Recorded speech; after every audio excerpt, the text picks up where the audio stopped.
Hey, welcome to Graphic Policy Television, GPTV. I'm Brett, and my hands is Punisher #1. It's written by David Pepose, art by Dave Wachter, color by Dan Brown, lettering by Cory Petit. I, of course, did a written review of this and gave it a solid review, and I wanted to do a video review just because, hey, want to get it out there. I think it's really, really cool. I bought the comic because I want to buy the comic. I'm a Punisher fan. I remember going to read the Punisher way, way back in the day. I've read the Punisher, what, 80s, 90s, something like that.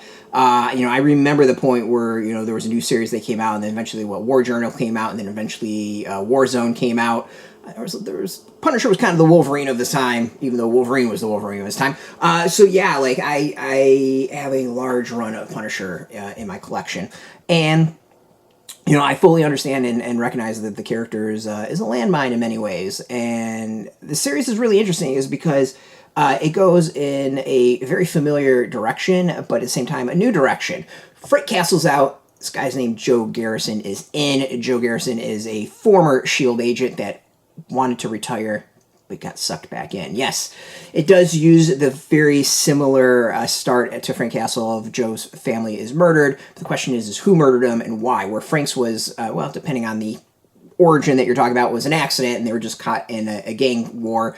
This one is deliberate, and what's more interesting is that David, who is an amazing writer, go check out all his other stuff that he's written, is kind of fusing some stuff here. We get a little John Wick action and, a tale of revenge. Hey, kill my family and then come out and find out who did this and go kill you. But there's also a little mix of The Fugitive in there as well, and that there's two detectives who have come across this blown-up house, have noticed the husband is gone, and of course Garrison is now, suspect #1, understandably. But as a former S.H.I.E.L.D. agent, they don't know he's a former S.H.I.E.L.D. agent. It's just he's an accountant. That's it.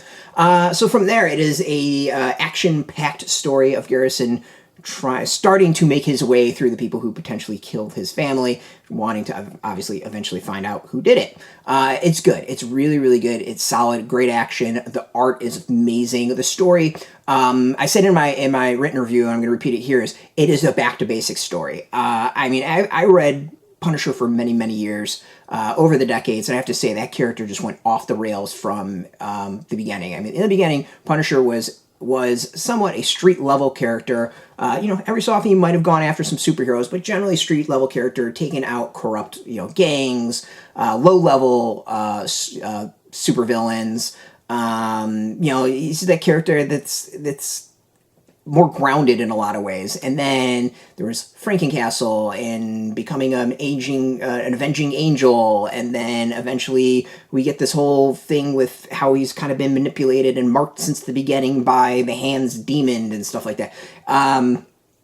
It went off the rails. Honestly, it went off the rails. The Punisher went from this, I think, grounded character to being yet another superhero with some weird background that involves mysticism and whatever. Garrison's is pretty basic, and hopefully he stays that way.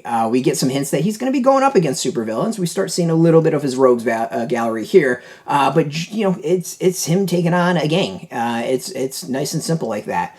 So this is really just the Punisher at its core, which is totally cool. I think it works and works really well. I also think there's a lot of other small details. We, of course, get his own version of Microchip, his former handler for S.H.I.E.L.D. I think it's a really smart way of going about it. And the weapons, since it's S.H.I.E.L.D., a little bit more advanced than we normally see, which I think is smart for a whole bunch of reasons. But I also have to say the art is top-notch. It's really, really, really solid.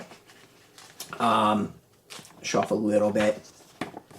This is some solid. I looked at it and I'm like, there's a couple pages that I would love to buy and get added to my collection. It's some cool stuff, really just cinematic. I like the page layouts. There's just really cool small moments, and we get the real first solid look at our new Punisher. This is a comic that I think is smart in that it's stripping the Punisher from all the convoluted side stuff that's happened and getting back to the basics on it. And there's a lot of small details I think really makes it stand out. Is this the replacement for Frank Castle? No, Frank Castle's going to come back. Come on, people. He's in Weird World. He's not dead. He's going to come back at some point. I'm sure there's going to be a clash between the two Punishers, because I can't see Frank Castle being all that happy that someone else has his nickname.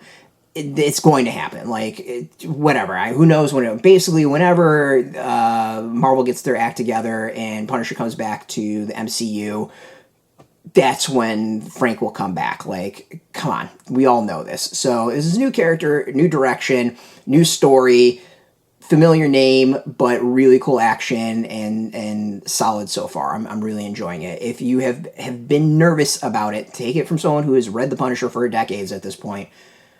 It's worth it. Like, it's really, really worth it. I think this is a nice little mix of old, a little mix of new, to something that's just going to be really, really entertaining. The core DNA is there, and I think that's what matters. Go check it out. It is out in comic shops. We got a link beneath this video. Put in your zip code to tell the comic shops near you. No shop, no problem. We do have some links where you can purchase your own. There'll be affiliate links, so we do get a small percentage, and by doing that, you'll support our site. So thank you for that. If you are into comics, you can check us out every single day at graphicpolicy.com. We're on Twitter, Facebook, YouTube, Tumblr, Instagram, TikTok, Mastodon, Threads, Blue Sky, all at Graphic Policy, keeping it nice and consistent.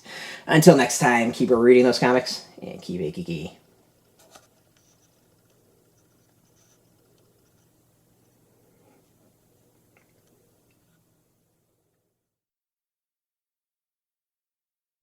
Hey, thanks for watching the previous video from Graphic Policy Television. Just by watching, you help support our site. Thank you so much. Now, if you're watching these videos, you probably care about geeky things like movies, television, comic books, toys, games, video games, you name it. You can go and subscribe right now to our YouTube channel to stay in touch and catch all the new videos, or check out our website at graphicpolicy.com. There's a nice link on this end of the video. But as always, thank you for watching. Keep on rocking and keep it geeky.